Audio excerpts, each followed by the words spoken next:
Doing the experiment on Zener diode, that is we are going to study the forward bias characteristics of Zener diode. देखिए student, ये यहाँ पर circuit है, ये यहाँ पर हमने क्या किया हुआ है, Zener डायोड लगाया हुआ है, साथ में सीरीज रेजिस्टेंस लगाया हुआ है, तो करंट देखिए मिली एम्पियर में फ्लो होगा और Zener के अक्रॉस हम लोग वोल्टेज मेजर करेंगे जैसे हमने पी एन जंक्शन डायोड में किया है, तो इसको बोलेंगे फॉरवर्ड बायस वोल्टेज। तो आप देखिए इस सर्किट को मैं यहाँ पर ऑन कर रहा हूँ, तो ऑन करने के बाद आप देखिए ये जो मल्टीमीटर है ये करंट मेजर करेगा सर्किट में, और वोल्टेज मेजर करने के लिए मैं यहाँ पर एक वोल्ट मीटर लगाऊंगा। तो Zener डायोड देखिए साथ में ये सीरीज़ में लगा हुआ है रेजिस्टेंस के साथ। तो थोड़ा सा मैं सप्लाई को देखिए बढ़ा देता हूँ, तो हल्का सा ये करंट बढ़ रहा है। आप देखिए ये कितना आया हुआ है, 0.19 मिली एम्पियर। अब उस वक्त देखिए इस डायोड के अक्रॉस आप देखिए वोल्टेज यहाँ पर कितना आ रहा है। आप देखिए ये डायोड के अक्रॉस जो वोल्टेज आ रहा है, आप देखिए 0.661 आ रहा है। तो 0.661 इसके अक्रॉस वोल्टेज आ रहा है। अब फिर थोड़ा सा हम करंट को बढ़ा देंगे, तो आप देखिए ये करंट कितना आया हुआ है, 0.86 मिली एम्पियर आया हुआ है। तो आप देखिए इसके अक्रॉस वोल्टेज देखिए कितना आया हुआ है। ये वोल्टेज देखिए, आप देखिए ये डायोड के अक्रॉस जो वोल्टेज हमारा आया हुआ है, तो ये देखिए 0.704 आया हुआ है। तो 0.704 ये वोल्ट आया हुआ है। अब फिर थोड़ा सा हम सप्लाई वोल्टेज बढ़ा देंगे, तो आप देखिए हमारा करंट बढ़ चुका है और यहाँ पर देखिए 1.66 मिली एम्पियर आया हुआ है। अब डायोड के अक्रॉस आप देखिए ये वोल्टेज कितना आया हुआ है, 0.722 वोल्ट आया हुआ है, 0.722 वोल्ट। तो आप देखिए 0.722 वोल्ट आया हुआ है। तो ये देखिए ये अप्रोक्सीमेटली ये बैरियर वोल्टेज है। अब फिर से थोड़ा सा हम इसको बढ़ा देंगे, तो आप देखिए ये करंट बढ़ चुका है 2.33 मिली एम्पियर। तो 2.33 मैंने यहाँ पर लिखा है। आप देखिए ये डायोड के अक्रॉस वोल्टेज देखिए कितना आया हुआ है, 0.731 आया हुआ है।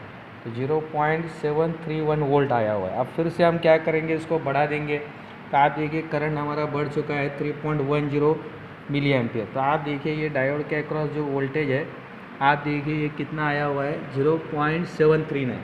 0.739 आया हुआ है डायोड के अक्रॉस वोल्टेज। अब फिर से सप्लाई को हम बढ़ा देंगे, तो आप देखिए हमारा करंट जो है ये बढ़ चुका है, दैट इज़ 4.21 मिली एम्पियर। और आप डायोड के अक्रॉस वोल्टेज देखिए ये कितना आया हुआ है, दैट इज़ 0.747। तो 0.747 ये हमारा वोल्ट आया हुआ है। फिर इसको हम बढ़ा देंगे, तो आप देखो ये करंट हमारा बढ़ गया है क्योंकि इनपुट सप्लाई हमने बढ़ा दिया है। तो 5.43 मिली एम्पियर आया हुआ है। और इसके लिए देखिए डायोड के अक्रॉस वोल्टेज देखिए कितना आया हुआ है, 0.755। 0.7 आप देखिए ये 55 आया हुआ है। अब हम लोग फिर से इसको बढ़ा देंगे, तो फिर से बढ़ाने पे देखिए 7.89 मिली एम्पियर आया हुआ है। उस वक्त देखिए डायोड के अक्रॉस देखिए ये वोल्टेज कितना आया हुआ है, आप देखिए ये देखिए डायोड के अक्रॉस वोल्टेज हमारा कितना आया हुआ है, दैट इज 0.764। 0.764। तो ये देखिए ये अप्रोक्सीमेटली हमारा बैरियर वोल्टेज है। अब फिर से मैं यहाँ पर सप्लाई को बढ़ा देता हूँ, तो आप देखिए ये हमारा करंट जो आया हुआ है ये 9.67 मिली एम्पियर है। और आप देखिए डायोड के अक्रॉस हमारा वोल्टेज देखिए कितना है इस समय, 0.769। 0.769। अब लास्ट रीडिंग हम ले रहे हैं यहाँ पर, देखिए ये सप्लाई को मैंने बढ़ा दिया है, तो आप देखिए करंट हमारा बहुत हाई हो गया है, दैट इज़ 12.08 मिली एम्पियर। तो 12.08 मिली एम्पियर हो गया है। उस वक्त देखिए डायोड के अक्रॉस वोल्टेज देखिए कितना आ रहा है, दैट इज़ 0.775। 0.775। तो आप देखिए ये डायोड के अक्रॉस जो वोल्टेज है ये अप्रोक्सीमेटली 0.7 ही दे रहा है।